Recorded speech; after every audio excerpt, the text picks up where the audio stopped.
Olá pessoal, tudo de bom? Tudo de bom para todos. Estamos aqui de volta com o Cultura Evangélico Reencarnacionista. É um prazer estarmos aqui para comentarmos sobre passagem do Evangelho cristão, tá? A nossa cultura evangélica reencarnacionista. A dica é amai-vos. E a segunda dica é a ordem evoluir sempre. Kardec. Vamos ler hoje a passagem do cego de Siloé. Jesus, ao passar, viu um homem cego de nascença.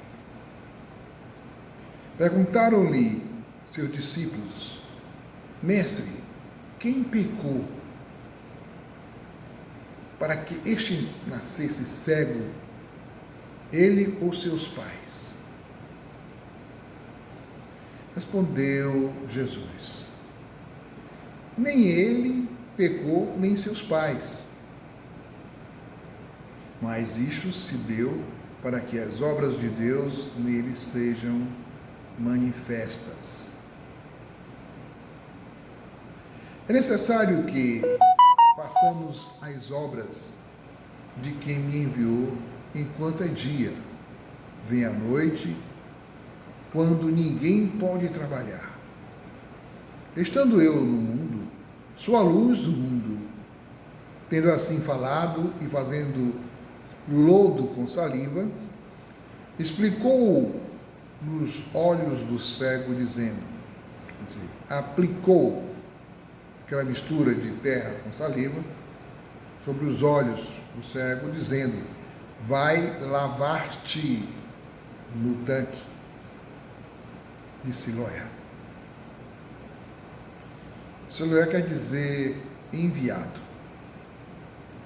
Ele foi, lavou-se e voltou com uma visão claríssima. Então os vizinhos e os que dantes o conheciam de vista, como mendigo, perguntavam: Não é este o que se assentava para mendigar? É ele mesmo, respondiam uns.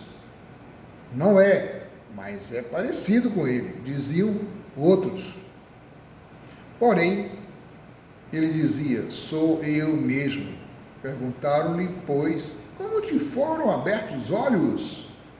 Respondeu ele, aquele homem chamado Jesus fez lodo, ungiu-me os olhos e disse, vai a Siloé e lava-te. Então fui, lavei-me e fiquei vendo. E eles perguntaram, onde está ele? Não sei, respondeu o cego, o ex-cego, né? Levaram os fariseus o que fora cego. Né? Coisa aconteceu, uma novidade ali, surpreendente, nunca vista antes. Levaram os fariseus, os donos do pedaço. Ora, era sábado, o dia em que Jesus fez aquela massa, né, de terra, e lhe abriu os olhos com aquela argila. Então os fariseus, por sua vez, perguntaram-lhe como receber a vista. Ele respondeu, aplicou aquela massa de terra com saliva aos meus olhos. Lavei-me e agora vejo. Bonito, né? Pelo que alguns dos fariseus diziam: como pode um homem pecador fazer tais milagres? E havia dissensão entre eles, discordâncias. Tomaram a perguntar ao cego: que dizes tu a respeito dele, visto que te abriu os olhos? É profeta, respondeu ele. Mas os judeus não acreditaram que ele tivesse sido cego, tivesse recebido a vista, enquanto não chamaram os pais dele e os interrogaram. Vejam quantas dúvidas, né? Isso não é possível, né? Será que acontece isso hoje? Essa dúvida, essa descrença.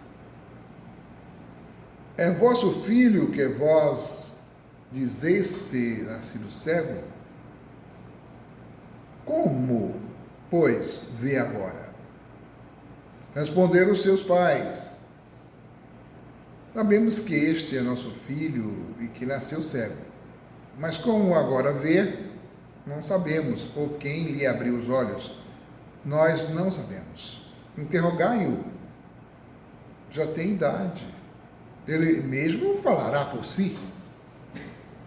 Isto disseram seus pais porque tinham medo dos judeus, né? Todos poderosos, arrogantes, dono da verdade, porquanto estes já tinham combinado que alguém confessasse ser Jesus o Cristo, fosse expulso da sinagoga. Por isso disseram seus pais: ele já tem idade, interrogai-o.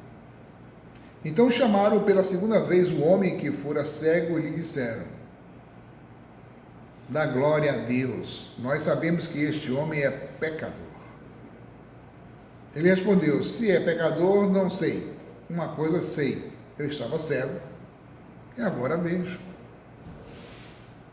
Perguntaram-lhe, pois, que te fez ele? Olha, pessoal, mesma pergunta, várias vezes. Como te abriu os olhos? Ele me respondeu: já vos disse e não ouviste. Por que quereis ouvir outra vez? Isso é parecido com algo que acontece conosco, pessoal, quando acontece algo inédito.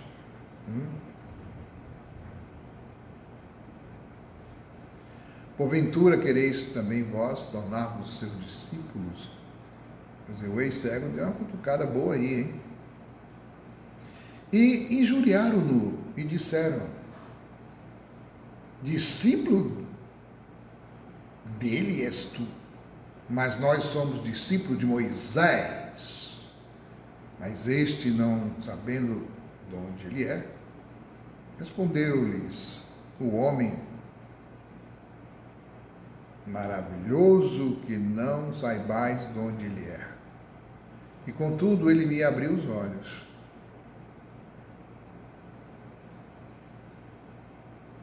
Sabemos que Deus não ouve a pecadores. Mas se alguém temer a Deus e fizer a sua vontade, a este ele ouve.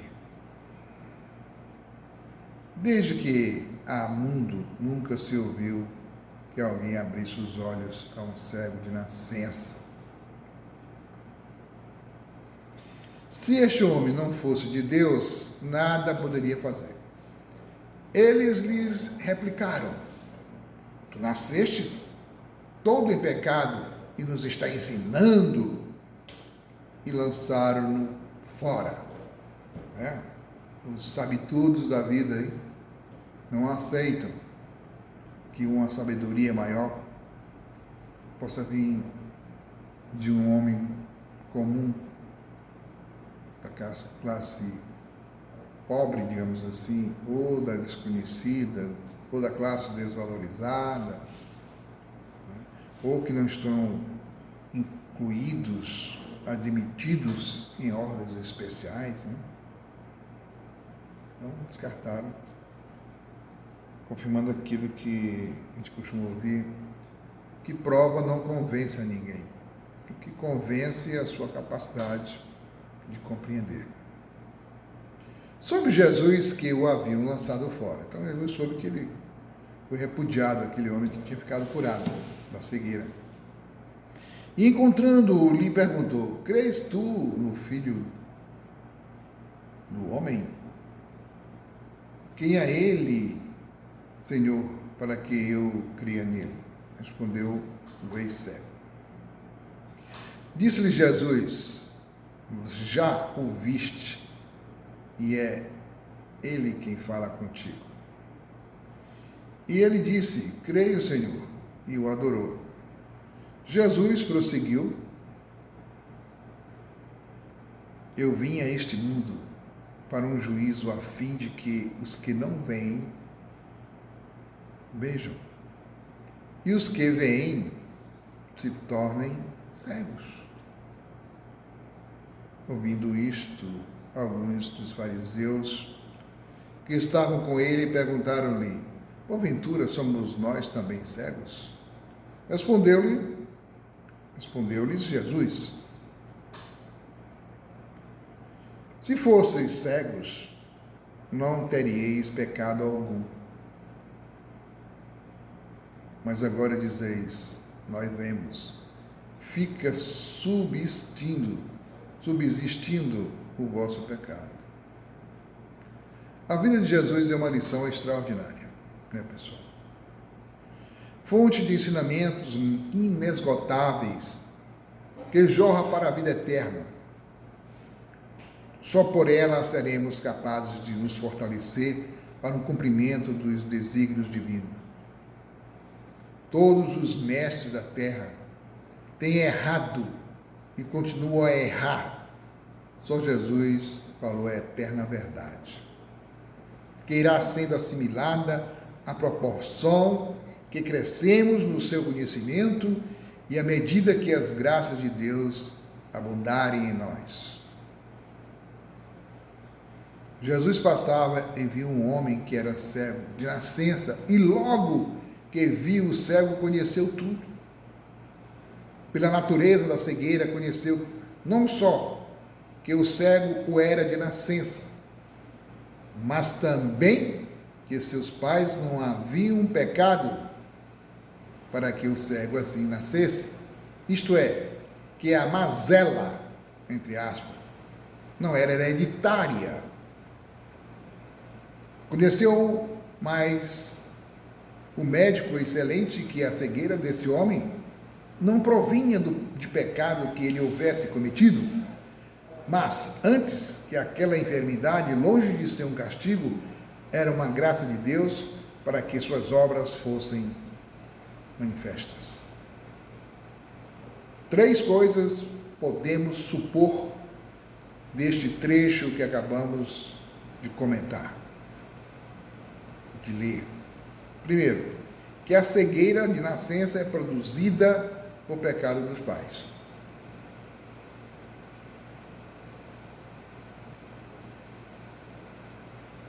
Segundo, que a cegueira de nascença é produzida por pecados do próprio cego. E terceira, que a cegueira de nascença é graça de Deus para que suas obras sejam manifestas. Vamos analisar essas 3 proposições em ligeiros detalhes. A cegueira de nascença é produzida por pecado dos pais? Pergunta. Duras coisas é ir contra os ensinos sagrados, ou sofismar com o sentido das criaturas. Como poderemos afirmar, de um lado, que os filhos não pagam pelos pecados dos pais, e de outro, dizer que a cegueira de nascença é produzida por pecado dos pais? Não será, porventura, uma injustiça e uma blasfêmia afirmar-se que se os pais roubaram, injuriaram, mataram, perseguiram, os filhos venham a sofrer as consequências destes desatinos, destes pecados, destes males praticados por seus progenitores? Se Jesus disse aos seus discípulos que cada um é responsável por suas obras, Como posso eu responder pelos pecados de meus pais? Jesus nunca faltou com a verdade. Sua palavra é de vida e de luz. Nele não há trevas. Então, como afirmar que a cegueira pode ser como causa dos pecados dos pais?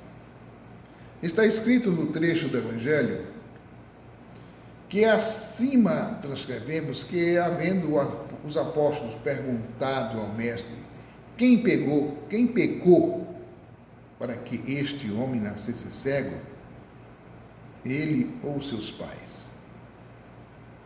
Jesus respondeu: nem ele pecou, nem seus pais. Pela pergunta dos apóstolos, compreendemos que eles acreditavam ser a cegueira de nascimento ocasionada ou por pecado dos pais ou por pecado do próprio espírito.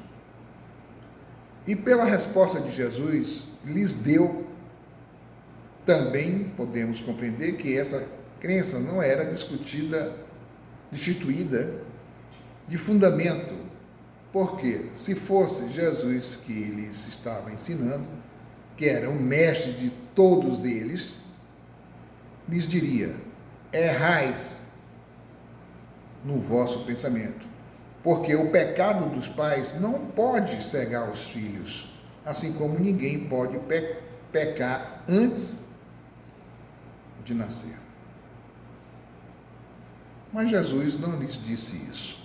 Não disse isso, tá, pessoal? Que acabamos de falar aqui. Deixou que alimentassem a sua crença, o seu modo de pensar, e se limitou a afirmar, quanto àquele cego, que nem ele pecara, nem seus pais, mas se havia produzido aquela cegueira para que as obras de Deus fossem manifestas. De fato, de acordo com os ensinos do Cristo, iluminados pelo Espiritismo, os filhos não podem pagar pelos pecados dos pais, mas os pecados dos pais podem chegar ao auge de cegar os filhos. Eis aqui a interpretação da crença dos apóstolos que Jesus não quis destruir. Se os pais furtam, os filhos não são responsáveis pelo furto. Se eles matam, os filhos não são responsáveis pela morte. Se eles mentem, caluniam, difamam, os filhos não têm de responder pela mentira, pela calúnia, pela difamação. Mas se os pais educam os filhos nessas paixões, nesses vícios, esses efeitos dos pais se refletem nos filhos, e os filhos pagam as consequências funestas dessa má educação. Pela mesma forma, né, os pais têm de prestar severas contas a Deus pelas faltas que seus filhos praticarem, visto serem elas causadas pela educação que receberam no lar. Desse modo, que, quer falando moralmente, quer falando espiritualmente, os pais são condenados pelas faltas dos filhos, e os filhos são condenados pelas faltas dos pais. Conta-se a história de uma mulher que nunca soube dar educação ao filho e que, tornando-se este ladrão e assassino, foram condenados à forca. Solicitado, como era de uso noutros tempos, a fazer o seu último pedido, disse ter desejo de beijar sua mãe antes de morrer. Foi-lhe dado permissão, e para tal fim fizeram a velha subir as escadas da forca, onde se achava o filho prestes a ser executado. Ele abraçou a mãe e, chegando o seu rosto ao dela, com os dentes, arrancou-lhe um pedaço de carne da face e disse: tu és culpada do meu suplício. ele é o resultado da educação que me deste. Eis aí um fato que resume milhares de outros fatos que se verificam no mundo, de filhos sofrerem o pecado dos pais e pais sofrerem o pecado dos filhos. Assim como acontece no plano moral, também acontece no plano espiritual. Haverá mal que mais tenha feito sofrer os filhos do que a religião chamada dos nossos pais? Não é este o maior dos pecados dos pais pelo qual pagam os filhos? O que acontece aos filhos de católicos, de protestantes, que herdam como se a religião fosse dinheiro, casa ou fazenda, a religião de seus pais? Nós que temos tido a felicidade de estar em relação com o mundo espiritual e de conversar com os mortos, sabemos bem de perto quão grandes são os sofrimentos dos que carregam para o além-túmulo essas heranças sem valor. Embora os comunicantes não deixem de ser espíritos de certa categoria, passam muito tempo em grandes perturbações, caminham de um lado para o outro sem encontrar o céu, o inferno e o purgatório, que haviam recebido por herança de seus pais. E começam a verificar que os sacramentos que receberam nenhum benefício lhe fez, e até despertarem desse terrível pesadelo, bebem um fel que lhes foi dado, em vez da água pura da revelação espiritual. E a dor porque passam também os pais perturbados, ao verem assim alucinados seus filhos, a ponto de não os conhecerem, nem quererem ouvi-los, para se iniciarem na vida espiritual. Mesmo excluindo esse quadro muito comum que se desenrola no outro plano da vida, não será um sofrimento atroz para um pai pensar que seu filho foi para o inferno eterno, que lhes ensinaram a existir do outro lado do túmulo? Ou então o filho que vê morrer seu pai ou sua mãe, julgar esses entes queridos condenados para sempre no reino de Plutão? Eis como o pai paga pelo filho e o filho pelo pai. Quando Jesus disse que quem amasse mais o seu pai e a sua mãe, a seus irmãos, a seus amigos do que a ele, não seria digno dele, Jesus quis afirmar que o pecado de crenças falsas e preconceito dos pais é tão venenoso, tão prejudicial, que chega a contaminar os filhos, obscurecendo-lhes a visão da vida espiritual. De onde vêm as guerras, o ódio, o egoísmo, as dissensões? Não será das más crenças dos pais refletidos nos filhos? Diz a sentença popular: tal pai, tal filho, fazendo alusão a essa herança prejudicial que impede o progresso da família e da sociedade. Encontrando Jesus o cego de nascença, viu logo que a cegueira era de nascimento e não provinha do pecado dos pais, pois isso deliberou curar o cego. Se a cegueira desse cego viesse do pecado dos pais, é bem possível que o mestre não se arrojasse a fazer tão dificultosa cura. De quantos cegos espirituais está cheio o mundo, sem que o próprio Jesus atualmente os possa curar? É por isso que porque a cegueira é proveniente do pecado dos pais, a religião enganosa dos pais fez bélidas nos olhos dos filhos, e como a vista é coisa melindrosa, eles não permitem que se lhes tire a catarata. A cegueira pode ter por causa o pecado do próprio cego. Como analisar essa hipótese sem admitir a lei da reencarnação?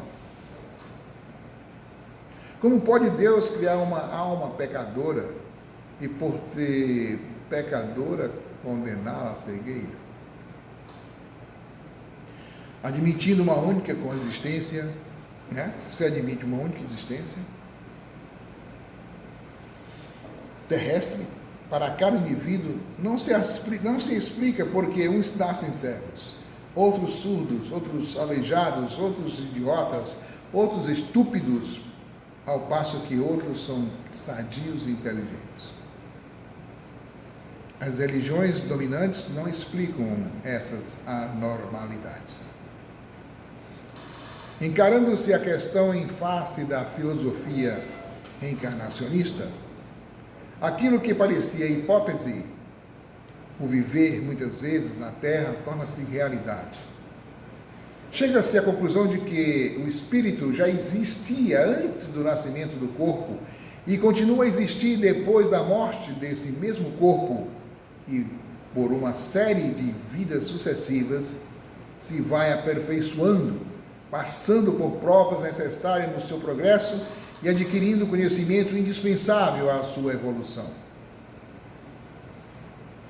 O que é deformado fez mau uso dos seus membros. O aleijão é o resultado de um mau emprego dos órgãos que o espírito fez quando encarnado de outra vez na terra.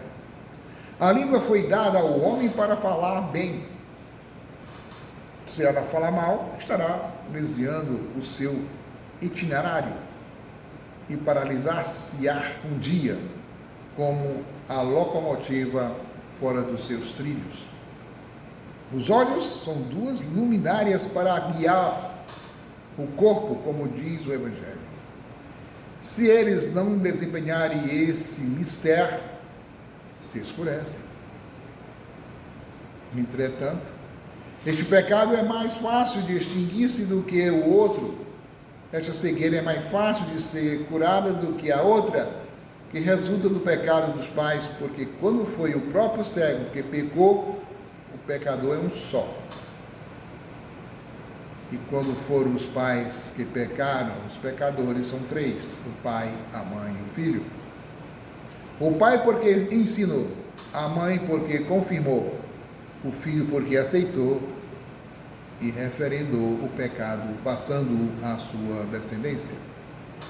De cegos por pecados próprios, diz o Evangelho haver Jesus curado muitos durante a sua peregrinação na terra, além daqueles a quem abriu os olhos diante dos mensageiros de João Batista, e em outras ocasiões narradas pelos evangelistas, refere Mateus que, logo após a ressurreição da filha de Jairo, curou os dois que o seguiam e aclamavam: Filho de Davi, tem compaixão de nós.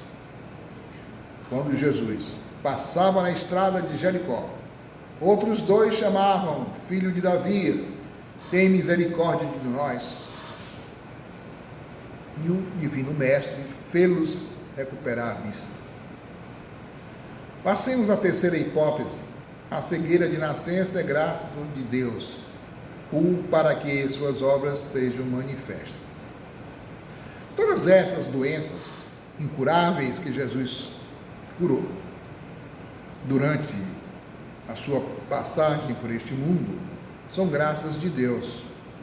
E os doentes, longe de serem pecadores ou sofrerem as consequências do pecado dos seus pais, eram espíritos missionários, enviados para que neles as obras de Deus fossem manifestas.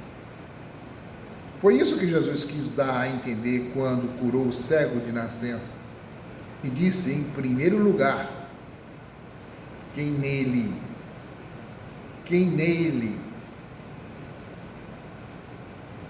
nem seus pais pecaram, mas deu-se isso para que as obras de Deus fossem manifestações, ou manifestas.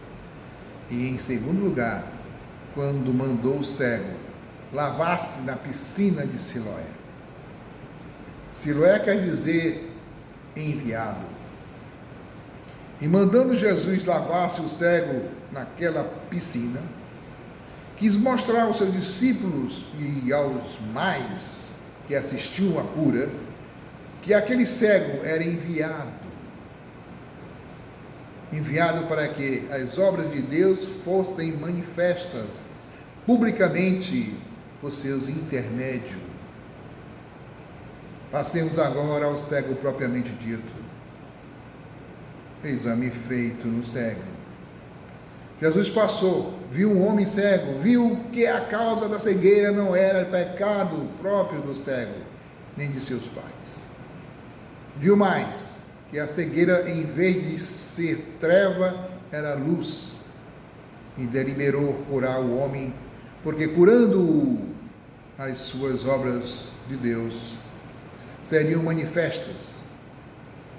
Havia muitos anos vivia o homem que era cego, e vivia andando pelas ruas, porque era mendigo e esmolado. Todos os dias, os fariseus encontravam esse homem e nunca se deram ao incômodo de examiná-lo,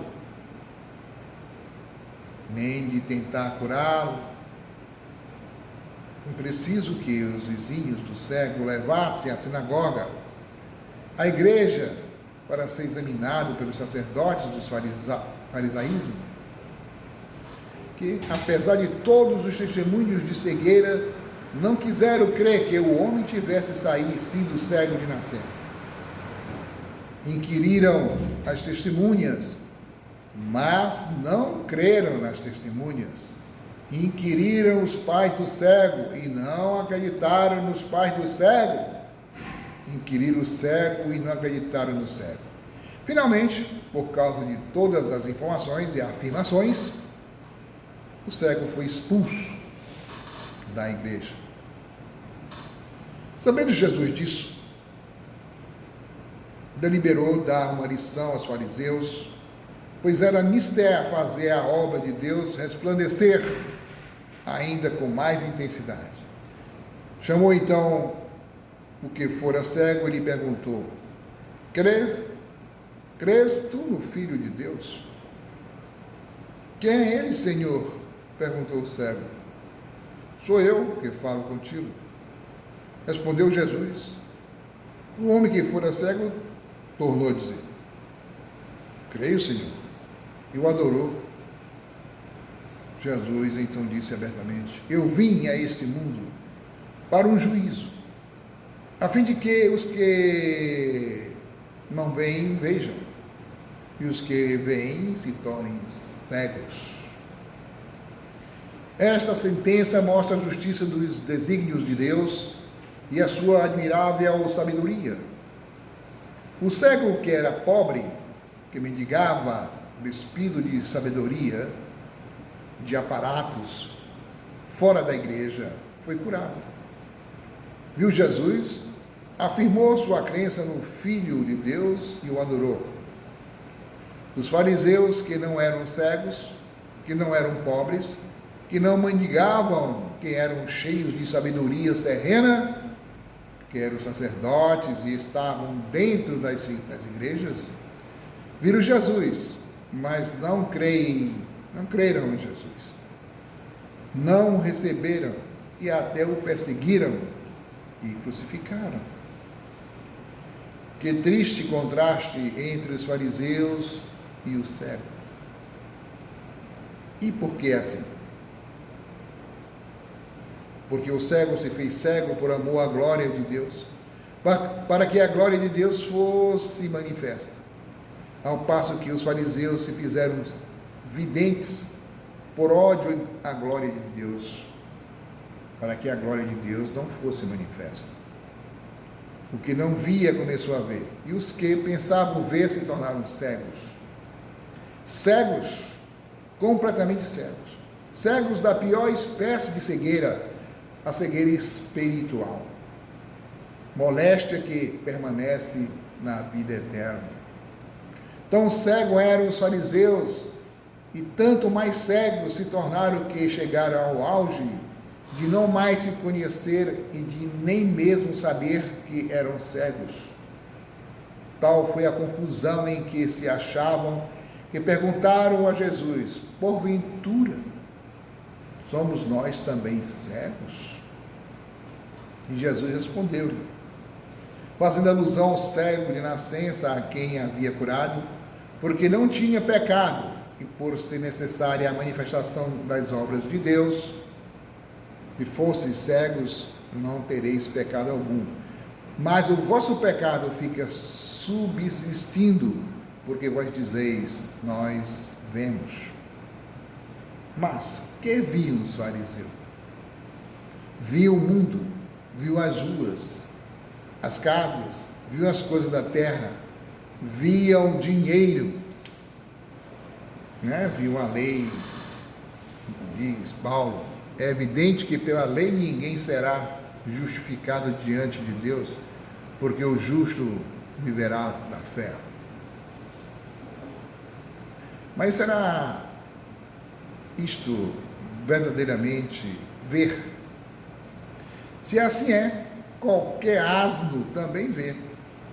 O asno também vê as ruas, as casas, os carros. Os fariseus viam como veem os asnos, mas não viam como veem aqueles que querem ver manifestas as obras de Deus. Na verdade, eles não viram Jesus, não viram a cura do cego, não viram o cego, não viram as obras de Deus que foram manifestas a todos. Entretanto, o cego fora curado diante deles. Jesus estava à sua frente e as obras de Deus foram manifestas ante os seus olhos. As graças de Deus, luzes que nos iluminam o caminho da vida, que nos mostram as obras divinas, desvendando-nos o reino da felicidade imortal. Quem ama a Deus e procura cercar-se de suas obras, se é cego, fica vendo, se é surdo, ouve, se é mudo, fala, porque as obras de Deus vivificam os nossos sentidos para nos extasiar com suas maravilhas. É isso, pessoal. Pense nisso. Reflita.